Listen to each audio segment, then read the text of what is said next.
Before giving your backyard, barbecue party, or swimming pool float one last hurrah, it's time to consider getting your home ready for the season ahead.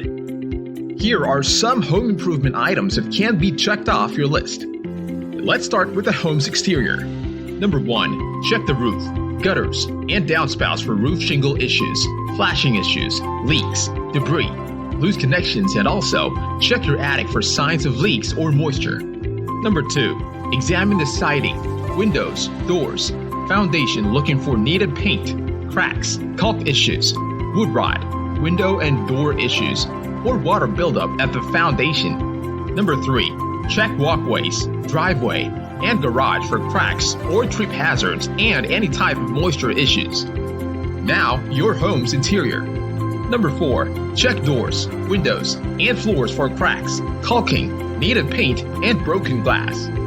5. Inspect plumbing in the kitchen and bathrooms for leaks, moisture, loose connections, worn-out valves, and slow drains. Number 6. Check out and replace filters in all appliances and systems, as well as batteries in the necessary programs. Replacement on a regular basis helps keep things moving with no interruption. Most of the maintenance items you can do yourself, but if you find any type of major maintenance tasks, repairs, or if renovations are needed, be sure to call a professional.